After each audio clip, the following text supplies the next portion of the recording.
Interviews don't happen by accident. They are created and engineered. The best hosts are the ones who consistently land incredible guests, ask unforgettable questions, and even turn one conversation into years of opportunities. So, how do we make all this happen? To help us with the answers is our guest today, Michael D. Walker. Michael's Substack publication is Booked with Legends, the weekly playbook for booking fascinating guests, asking unforgettable questions, and building powerful relationships through interviews. Michael, welcome to the show. Yeah, great to be here, Mike. And gotta commend you again for rocking that hat. I cannot rock a hat, so I'm partially jealous. But Well, looking great and glad to be here. Michael, I'm glad you're here. Flattery will get you everywhere with me. And if I had a head of hair like that, I wouldn't need to wear a hat. So, Michael, there's a lot to get through. You are the right guy to be talking to when it comes to how to invite guests onto a podcast or a show or a live on Substack. And I know you've got the answers with your background. We want to dive straight into this. And I'm going to go way back into the past because you've said that much of what you do today, you learned from your grandfather, and that advice from your grandfather or lessons learned from your grandfather has carried over into almost all you've done in life since. What did you learn from your grandfather? Actually, this is back before they were really strict about labor laws, but my grandfather managed back when they used to have something called full service gas stations. So, you know how today everybody gets out and pumps their own gas and takes care of everything themselves. But used to be that you would have somebody come out and they would fill up your gas, check the air pressure on your tires, check your oil, clean your windshields, the whole works, full service. And one summer I started doing that, working for my grandfather when I was only 8 years old. But I picked up so much stuff, sales, marketing, but even more so than that was connecting with people, connecting with strangers. And so I just got to where I would just ask them simple questions. Oh, hey, where are you going? Or if I noticed that their license plate was from out of state, I'd ask them, oh, is this your first time in Minnesota? Or I would have some sort of opening question. And that's where I wasn't really taught that, but I noticed my grandfather did it. So I emulated him. And so I picked it up through initially mimicry, but then realizing as I would watch him, seeing the reasoning behind it. And that's kind of stuck with me. That's been really, if you strip away all the fancy bells and whistles, that's the core philosophy of how I do things and connect with people, whether it's to do an interview or connecting with them in person at some event and then doing an interview or working with them later.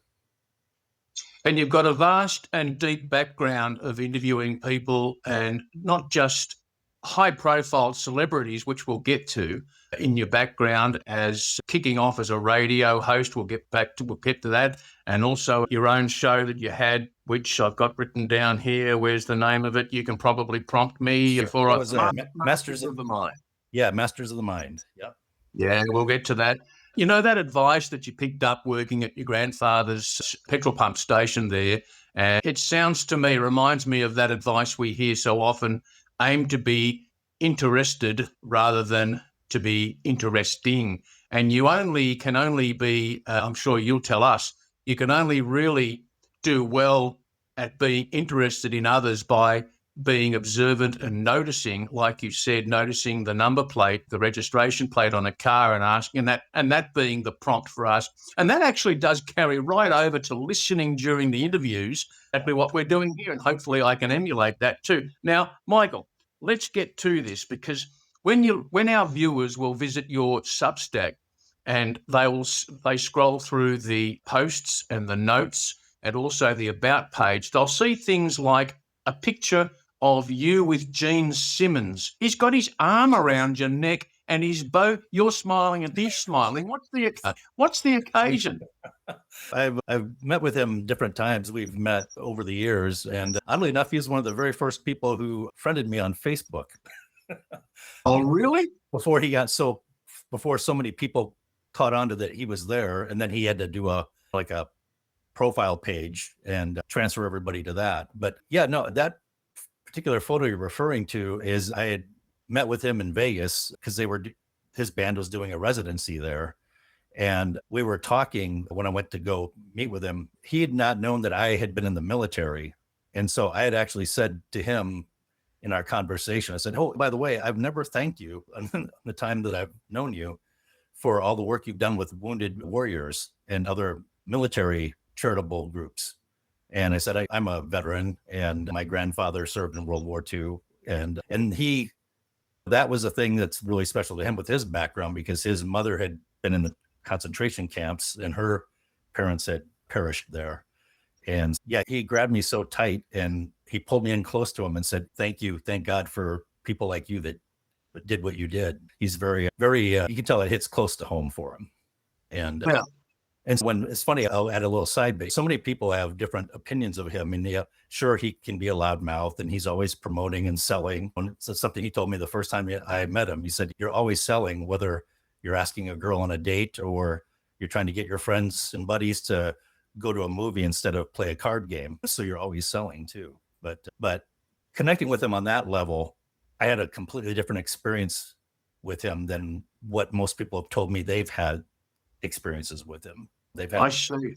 They've had more of the seeing him on a promotional tour or something kind of thing in promotional mode. Whereas when I had that opportunity to say, hey, by the way, I want to thank you for something and open that door, then a completely different conversation and totally different way of being was there, especially on his half. I saw when he takes his shades off, he's notorious for having those shades on all the time. But when he took the shades off, it was like, I could see the emotion in his eyes. And that's my whole thing what I'm about is that's what makes a difference in interviews and connecting with people is finding that thing that nobody's talked to him about before or asked him about that hits really close to home for him. That's really important to him.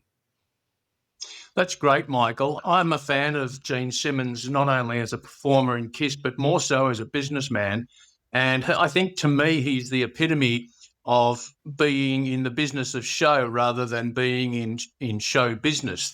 That's a mindset, and the business mindset of being, and also something that a favorite topic of mine is the performing persona or the alter ego. And of course, he was larger than life as the character in KISS. But we're not talking to Gene Simmons. We're not talking about KISS. We're talking to Michael Walker, and we're talking to the man who can help our viewers and our listeners in how to best go about inviting guests to their own show, to their own live, to their own podcasts in such a way that they can't help but want to say yes.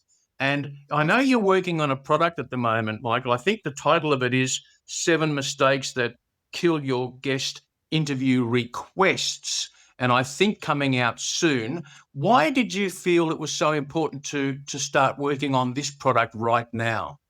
I keep getting asked about my methodology a lot from friends and people that I've worked with. And I've never actually put anything down on paper.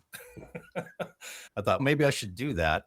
And I don't feel like I have that many secrets or different methodologies, except that I am not a big fan of templates. And I have seen a lot of requests on the other end, having worked in entertainment much of my life. I've seen requests coming in, and so many people miss the opportunity because there's things they could do to improve their odds dramatically. For example, I've seen so many people put down the reason, they go into a lengthy explanation of why they created their podcast. And while that's very important to you, for the person who's busy and you're trying to get on your show, they don't have a lot of time to make a decision, yes or no, on whether they're going to do something. And so if you can keep your pitch or your request to them as tight and concise as possible and just give them the bare bones meat of what they need to know, that goes a long way. And I also tell people, and it'll be in the same product that you referred to, is find something that they haven't really been asked about before. Or because like I always pitch, do a lot of research on the person you want to interview. I have a real good solid why. That'd be the first thing I'll ask somebody is, why do you want to have them on your show?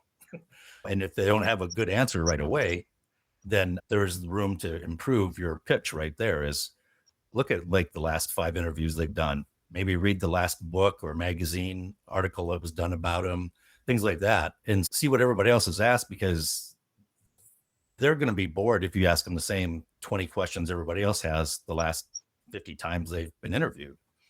Find something that's different in their background that you could connect to them with. Even if it's something as simple as they went to the same college or they're from the same town that somebody you know is when your family is from, has that connection or something. Anything you can find is going to help kind of open that door and get their attention. And it's going to stand out from most of the pitches they get. Okay. So there's pre-interview, there's the interview, and then there's post-interview. And I want to just touch on each of those phases because you've got ideas, experience, and things to teach on each of those. And so at the moment, we're talking about this product that you've got in the pipeline. I think it's coming out in a week or so. 7 mistakes that kill your guest interview requests. So that's the pre-interview. So you've got a guest in mind, maybe even a high-profile celebrity, and you're wanting to reach out to this person or their contacts or their people, their agent, and initiate communication with a hope and a view of getting them on your show. So what's the very first thing that comes to your mind? You identify somebody you want to have on your show. What's the first thing you're going to do, Michael? For me, it's if I'm already familiar with them, I'll look at, say, for instance, if I bought a product or book of theirs, I'll review that and go, okay, and have I heard them talk about that before? Look for the thing that hasn't been talked about before. And then also, I like to be aware of what do they have going on currently or what's coming up. Like you can do a little research and check like their website and see what's going on with them. Do they have a book coming out soon? Do they have a product coming out soon? And that's something you can actually also put in your pitch. I recommend putting it near the end. Is you make your pitch, but then at the end you say, hey, I would love to help promote. Let's say you, Mike, let's say you got a book coming out and say, hey, Mike, I would also love to help promote your book and get word out. Is there a specific link you would like me to use? Or is it okay just to send it to this link that you found on their website? And that shows that you're actually, now you've switched the conversation and the context of being a fan to being a potential collaborator. Somebody on their side, on their team. And that's a big thing that I like to do, because it makes it really easy for them to say yes, because who wouldn't want somebody else getting their name out there when they got a new product coming out? Okay. And how do you initiate the actual contact? Is it by email? Do you recommend? Do you like old school pick up the phone and make a phone call? How would you initiate the first contact? Great question. Yeah. A lot of times I'll look and see on their website if there's anything like a media contact page or something like that. I'll also see if I can find out if they have any preference. Do they like to be emailed? Or in the case of, I've been asked a lot about how I got Dan Kennedy to do an interview with me. And I actually literally, no kidding, you have to send him a fax, believe it or not. But it worked though. I communicated with him through the means that he prefers, and he sent me a fax back. And then eventually we got on the phone. Eventually he called me and we discussed doing the interview. But the initial conversation, everything had to happen by fax because that's the way he wanted to be communicated with. What a coup.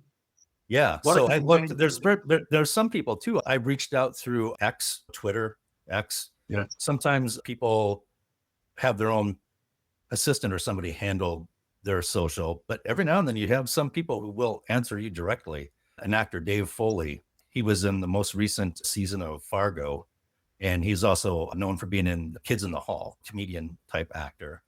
And I was observing I like him and I follow him. So I noticed that he doesn't use Facebook or Instagram. He uses X.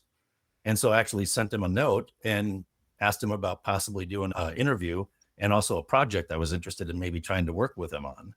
And he actually responded directly. So it's just doing a little bit of work to find out what do they like to be contacted through their social or the email. Or Dan's the only one I know still using fax, but Now, for those who don't know Dan Kennedy, a big name in the circles of direct response marketing and sales and copywriting. And there's some more names, because I know this is a space that you've been very active in yourself, Michael, that is marketing, particularly direct response marketing.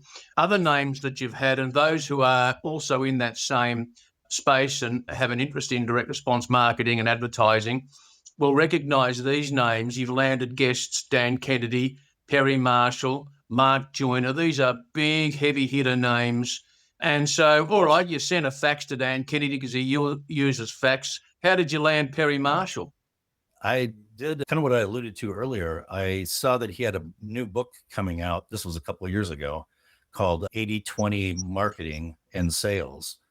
And I was already familiar with Perry too. So that he was somebody that was on my radar, had been on my radar for quite a while. I had followed him online.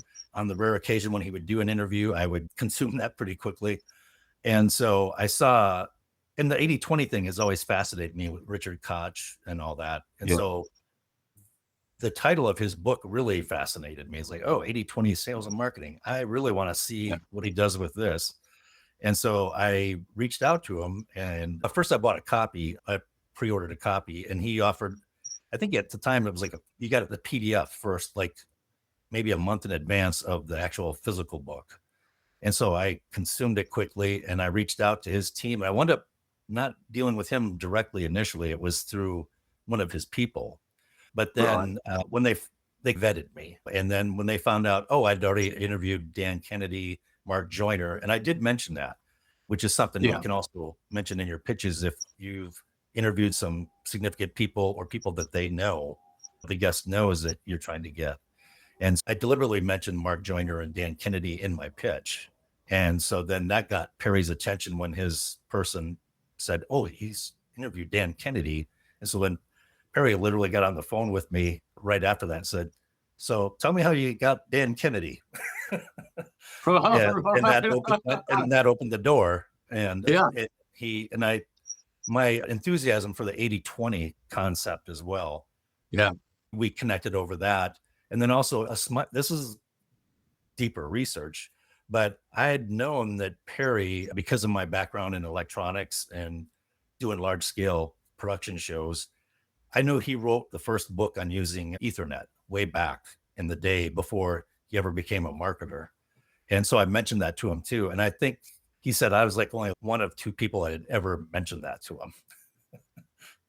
So it was like, it created a quick little bond there, having those two things, that mentioning Dan Kennedy and then mentioning his very first book, which nobody ever asks him about. And I asked him about it. And so that opened the door, and then he agreed to do the interview. And there's that lesson from your grandfather coming to the fore again, noticing and be interested first before seeking to be interesting. And you've noticed Perry's earlier work, and you brought that up with him, and that obviously had a significant impact on Perry, as you just said. These are great lands, big named guests. And so we're talking to Michael D. Walker about how to avoid the mistakes in sending an invite to a potential guest you, the viewer, the listener, wants on your show, your podcast, your live stream. Michael, when you send out a request, whether it's someone who's high profile or not, when you send out a request and you don't get any reply, you don't hear anything, what would you do? Would you forget about it? Would you follow up again? And how would you go about that? That's a great question, because a lot of times, and I was guilty of this myself in my early days in radio and not getting responses sometimes. And human nature is you want to go, oh, they ignored me. They may be just simply so busy that they didn't have time to get to you, and it's on the back burner, something a higher priority for them.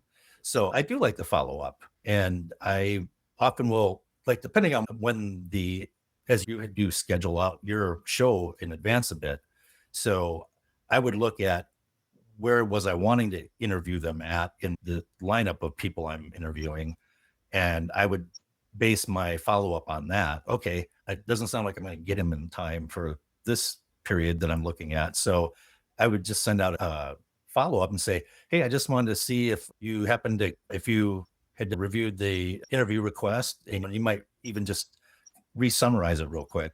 and just say, hey, we're still really interested in having you on the show. And we understand you can be very busy. If there's a time that would work for you in the near future, we would love to work with you to make that happen. Okay. You're trying to make it easy for them. Is the other core concept I try to teach is make it easy for them to say yes. You definitely don't want to do like I've seen some people do go, how come you haven't gotten back to me? You have no idea what their day may be like. I didn't think you would have to tell somebody that, but it's easy. We're human. It's easy to forget because we're looking at what we got on our plate in front of us. And it's easy to forget what the other person might have on their plate in front of them. Very true. Very true. I see, Michael, you have an interesting philosophy too. So we've covered the pre-interview, which is the request, and giving you and your guest the best and easiest possible chance of them saying yes. If they're going to say yes, sometimes the answer is no, and it's got nothing to do with you personally, Michael, as a host, correct, or the viewer, or your show. It's just that other things just prevent it from happening right now. Okay, and at the point where they say, or they're about to say yes, you've got an interesting philosophy on how to help them say yes and schedule a day and time that best suits them. How do you go about that? Yeah, I do something, and you and I have discussed this before, but I do something a little bit different from everybody else. And it's not better or right or wrong. It's just what has worked for me. I'll put a caveat on that. But my preference is with my philosophy of trying to get the yes right away and make it as easy and frictionless as possible, is I'll say, here's the dates I was looking at where I would love to interview you, and give them the dates and let them pick whatever time they want. But I'll put 3 to 5 dates on there. And I haven't been putting a link to a calendar because my philosophy was that's another step where they have to leave the invitation. It interrupts any connection I have of whatever I've said earlier in the pitch. And now they've got to leave and go navigate the calendar website and try to figure out the calendar website and do all that. I know some people say that's easy. They can have their assistant do that. But as I said, I'm playing for the yes right then. Yeah. But I also put on there, if these dates don't work for you, let me know what does work for you, or if you'd like a calendar. I've considered doing like you do, because you're a sharp cookie there, Mike. I've thought about putting the calendar link on there underneath anyways. I haven't tested that yet. But so far, with my methodology, as different as it is sometimes, that has worked really well. And for people who, the times I've put out there, the dates, 3 to 5 dates, they often come back and said, hey, we've got a block of time, these 2 dates. Could we do something on these 2 dates? Because after this date, then we're going to go do this event in Chicago or whatever, and we're not going to be available. And then the book is launching. So that leaves the room for them to come back to me and not make them have to take another step when the fire might be hot, so to speak, when they're feeling, okay, yeah, this is a good pitch. Let's do this.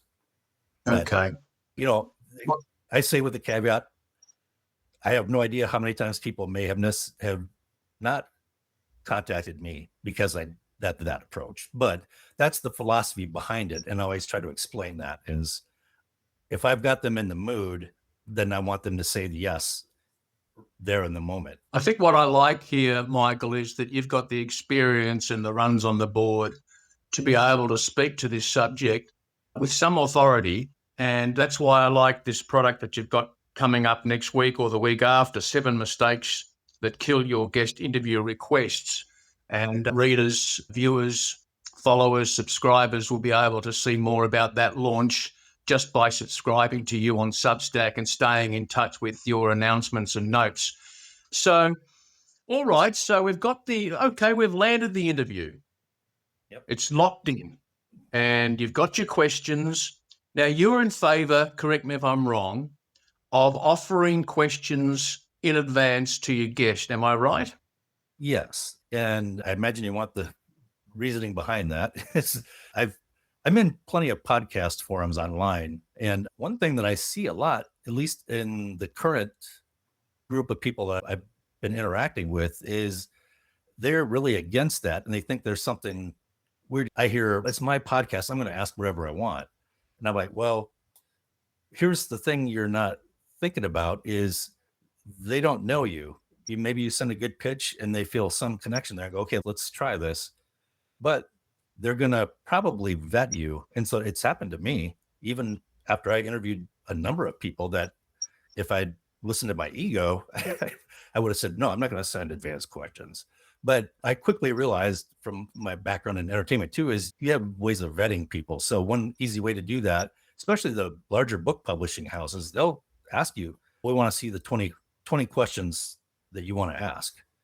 Yeah. And if you say no, now you've created friction there. You've come across as uncooperative. And here's a little secret is a lot of times they don't even care what the questions are. They want to see how easy you are to work with before it ever gets to their client, the writer or the actor or whoever, the talent being on the interview. They kind of do a little bit of a vetting process to see how easy is this person to work with. And what an excellent point.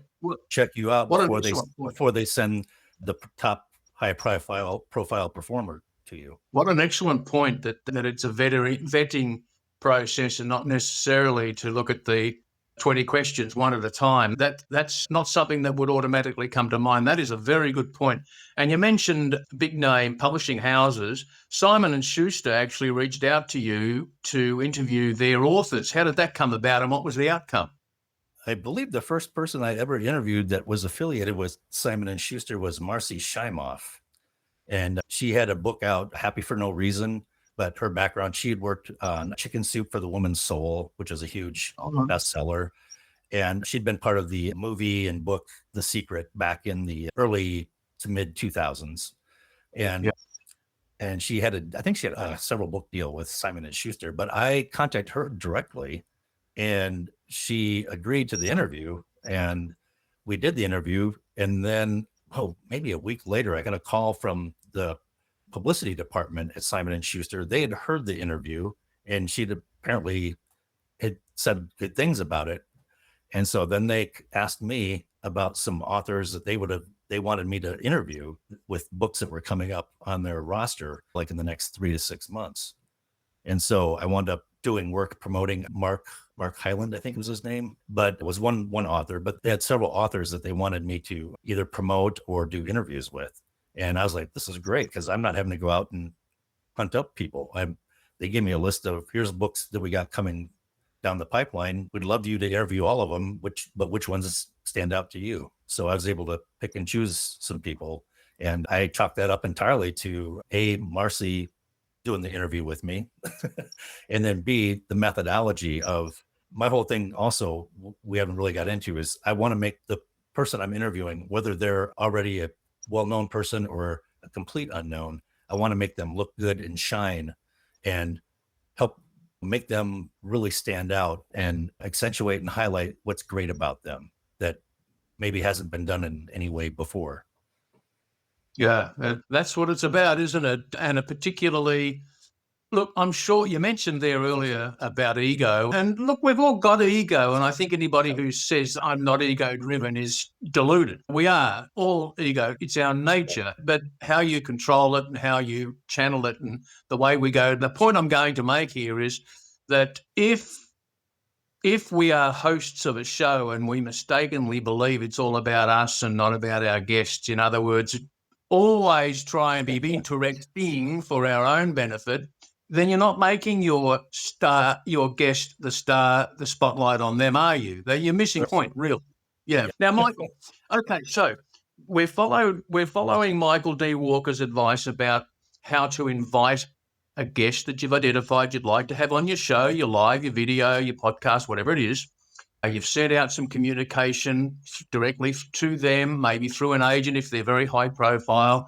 There's been some communication back. You've gone back and forth, which can happen. And there's a date and a time locked in. You're guilty. The show goes ahead and the interview is fantastic. It's recorded. The questions have been pre-vetted and to an extent, and now it's wrapped up. It's in the vault, so to speak. But that's not where it ends for Michael D. Walker. And you've got some advice to offer on this, because I dare to say this is actually where things start rather than end as far as your approach. Okay, speak to it, Michael. Yeah.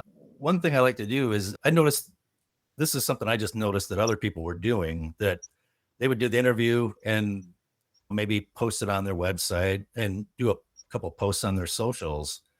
But I like to send a copy to the guest with a thank you note, because they didn't have to do the show. They're doing me a huge favor. How do you And send a copy?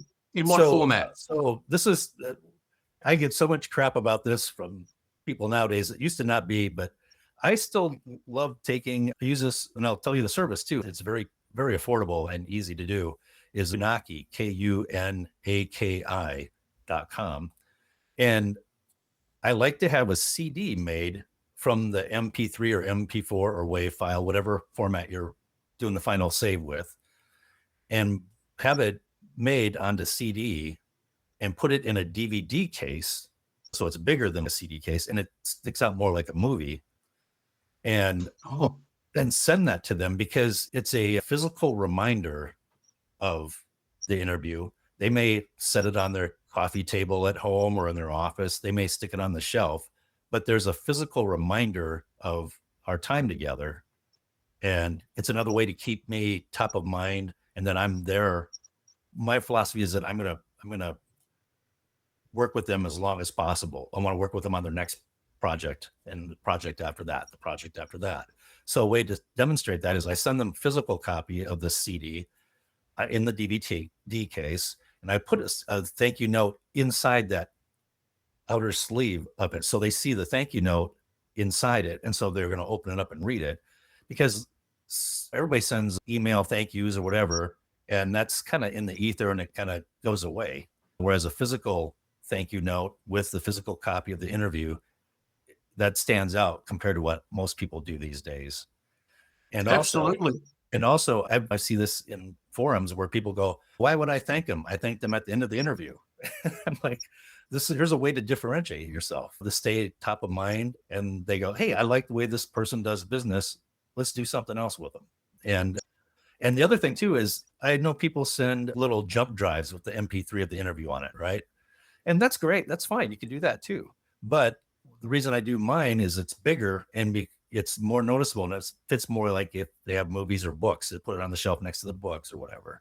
Because a digital file, when have you ever seen a digital file in somebody's office or their home when you go to visit them? Never. You don't see the digital file.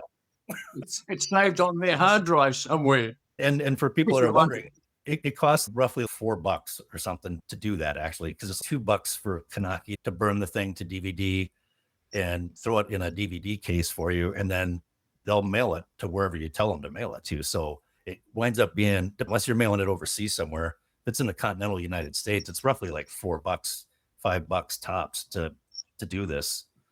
But it's a great way to stay top of mind. And then I also put in the thank you note too. Hey,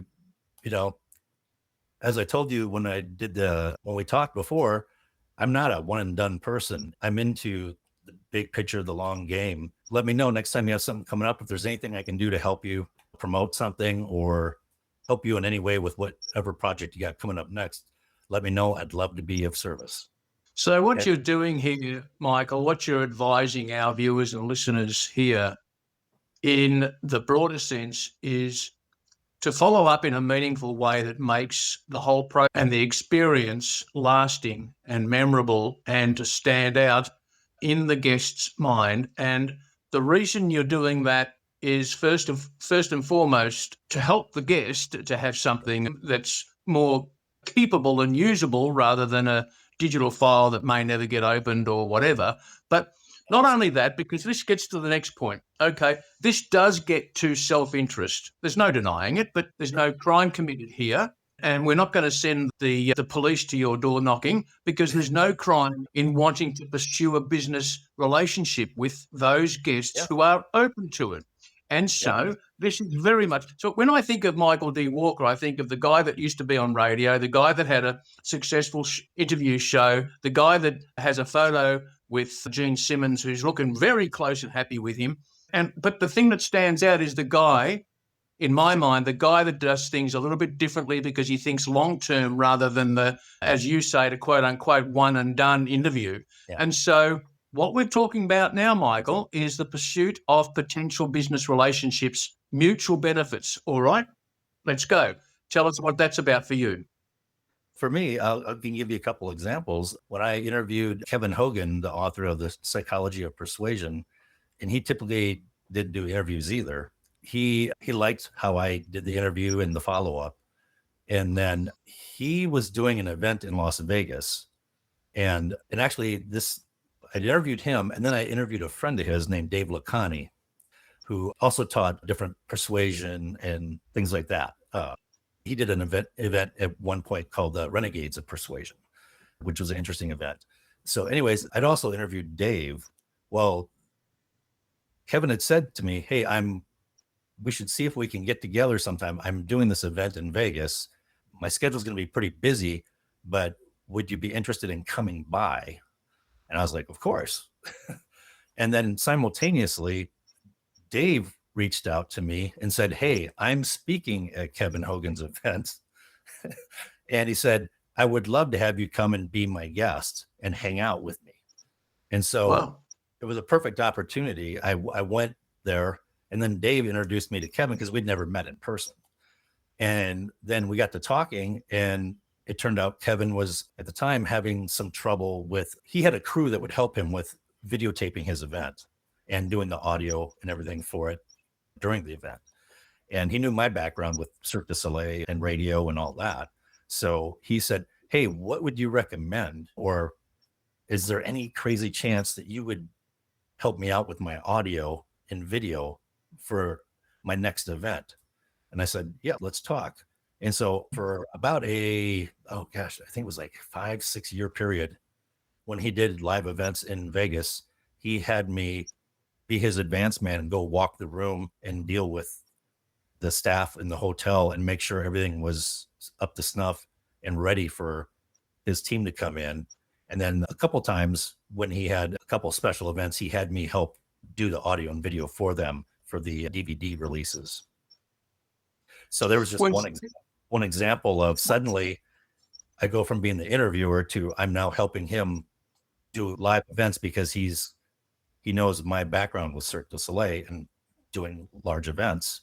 And it just became like a really easy transition into being a working partner, having a working partnership with him. When you say Kevin Hogan, you liked your follow-up. Was that follow-up, did that include the mailing of the CD in the DV case? Yeah. Yep. And did he comment on that, specifically on that? Yeah, I believe so. And Dave Lacani did as well, because that event that Dave did in Vegas called the Renegades of Persuasion, the whole audience it was a smaller event. It was like roughly 80 people, I think, in the room or something like that.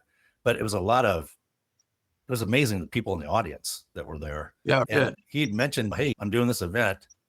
Is there any chance you could come and let me do a little mini interview with you on stage?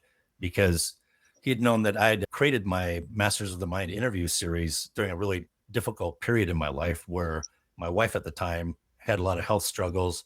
We had a newborn baby, and I was on FMLA from Cirque du Soleil. And I started the interview series as a way to start trying to generate revenue while I'm at home trying to take care of her and my son. And he liked the CD, physical copy of the interview in the DVD. So what I did is I wound up spending, I don't know, $200. But I just found out, I said, how many people are going to be at this thing, since you're going to have me up on stage with you and interviewing me about how I did the series?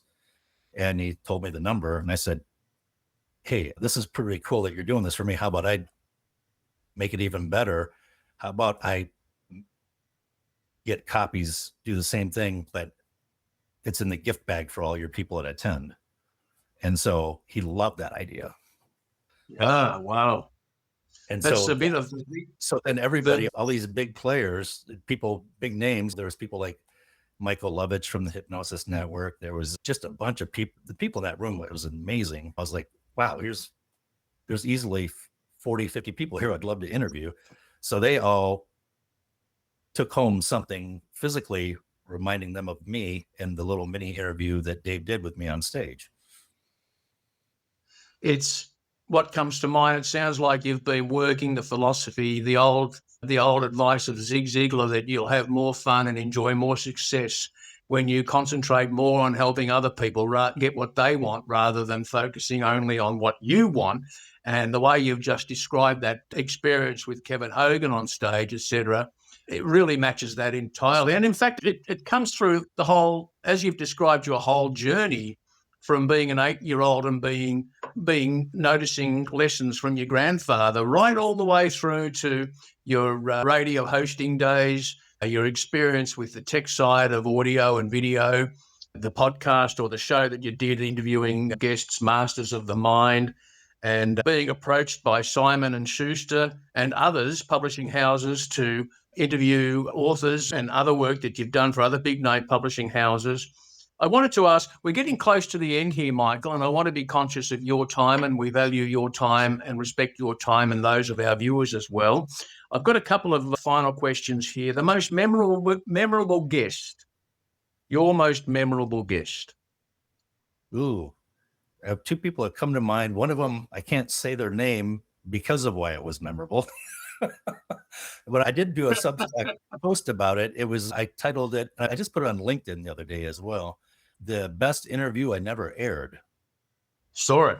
Yeah. Saw the post. Yeah. It was about an author who I had asked me for 20 questions up front and did that whole process. And then when it came time to do the interview, said, you don't need to use those. I feel real comfortable with you. We've connected. You can ask me anything. So I did.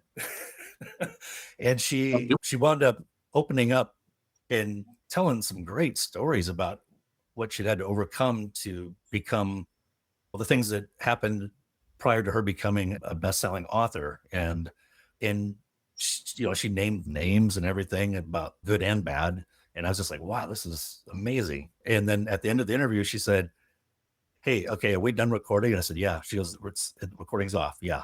Then she said, I don't want you to air that. And I was like, what? And so this is the most memorable one, because I was like, well, why? I said, you were great. You were fantastic. You were lit up. You were the most expressive I think I've ever heard you. And she said, yeah, I got so comfortable with you that I let my hair down and I forgot we were recording until the very end when you did the sum up and said, hey, I want to be respectful of your time. And the last 5 minutes here, what's next for you? And she said, I forgot we were recording. And I go, oh, can I edit out the parts you didn't want out there? And she said, no, I think that's putting more work on your plate. I'd rather come back. Let's do the interview again, because I did enjoy talking to you. And I will give you 3 or 4 questions to ask me at different intervals so I remember the points I want to get across in the interview and not forget that you're recording. So that's probably the most memorable one. And then I could give a real quick one. The very first one I did for the Masters of the Mind, again, I'll leave the name out, but with the whole setup and the promo for the interview was that this person was going to tell some inside secrets of how they did what they did. And when it came time to do the interview, they had been approached by somebody about some other opportunity or some other event. And so they just wanted to pitch that the whole time and not talk about what we'd promised the listeners. And I was just like, oh, no, this is a disaster. Yeah, right. And so what wound up happening was we had a very awkward conversation with them about what happened, because we didn't deliver what we promised. And they apologized, but obviously that interview it only aired the one time, and then I took it off and I did an apology to people too, because it just wound up that I tried numerous times to get them back on to do the original thing we intended to do, and it just never happened with timing with what was going on in their life and their business and stuff. So those are the 2 most memorable. One was great interview, so good they forgot they were recording and then didn't want me to air it. And the other one, they didn't do what they said they were going to do. Great experiences. I just wonder whether the original interview with the author who forgot that the camera was rolling and really opened up missed out on what could have been a really breakthrough interview as far as promoting her and her, because you said it's about connection, and especially today. Yeah, and I agree with you, Mike, because actually you interviewed my friend Lori Morgan, and she replied, put a comment on that post when I posted about that, and she said, wow, she goes, I wonder what would have happened if she'd let you air that, because it sounds like she really was fully expressed and open and vulnerable. And I said, yeah, and I said it in the close of the Substack post. I said, unfortunately, I don't think I ever saw her be that way publicly. And I think she really missed out on something, because she's a wonderful person. And it just opened up other ways that people could connect with her, just how she was being. She was phenomenal. Michael, time always flies when you're having fun. So let's wrap this up, shall we? Michael D. Walker on Substack. Your publication is Book with Legends. It's as you describe it, pardon me for looking down, Michael, and viewers, because I'm reading the weekly playbook. This is your publication on Substack, Michael. The weekly playbook for booking fascinating guests, and that's what we've been talking about, asking unforgettable questions and building powerful relationships through interviews. And you've helped us with some insights from your background and experience on how to go about asking and inviting guests to your own podcast, live stream, video, whatever it is. We're speaking to the viewer here, Michael. And you've shared some other stories from your past as well. You're working on a product which is going to help our viewers and our listeners in avoiding the biggest mistakes in in requesting interviews with guests, be they high profile or non-high profile names and celebrities. And the working title of your product is, I presume this is a digital product or a PDF? Yeah, it's going to be digital. Yeah. And I may offer an add-on option to do a workshop for people that want the coaching, a little bit of hands-on coaching, like via Zoom. Oh, terrific. I offer that too, because it is a product that the subtitle of it, 7 Mistakes That Kill Your Interview Requests, and then how to fix them in the next 30 minutes for your next guest request. Oh, so very good. I try to keep it really succinct and to the point, show the 7 mistakes that I've seen the most that really hurt, and then what you can do to fix that, and the reasoning, real short reasoning why behind it, so that you understand it. So that way you may even come up with your own way of doing it that fits you and your personality and your style of doing business. I can't wait to see it, Michael, and we can stay tuned on your Substack to get your notifications on when that is actually launched and how to go about it. You'll publish that on your own platform or somewhere else, but nonetheless, you'll have announcements coming out about that, either in your notes or the recommendation is that you, the viewer, will subscribe to Michael's publication on Substack so that you do get the notifications. I know of Michael's background and his work, apart from what we've been discussing here, and I don't hesitate to recommend considering Michael's product that he's got coming out. And also he's mentioning that there is a one-on-one coaching service available too on Zoom, and that's something that you might want to look at and take serious consideration for as well. Michael D. Walker, Book with Legends, what a pleasure it's been having you on the Star Maker live show. You are the star of the day, Michael. There's no doubt about it. And I'm happy that spotlight's right on you. And thank you so much for joining us. And to our viewers who have been with us live and who might be watching or listening to the recording on some YouTube or here on Substack or some podcast channel, thank you very much. Have you got a parting word? No, hey, first, thanks for having me. And thanks to everybody that's watching and catching the replay or however you managed to take in the information. Really appreciate being on this platform with you, Mike. Been watching you from the time I started on Substack. I haven't been here that long, but really great to see what you're doing. And I can't wait to see who else you bring on board. I know it's going to be fun and entertaining and very informative, but I'm really appreciate being invited, and I appreciate anybody that wants to subscribe. I'm looking forward to chatting with you or responding to your comments or interacting however we wind up interacting.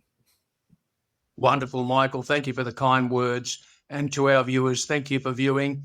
And until next time, be good to yourself and be good to others. Bye for now. Take care.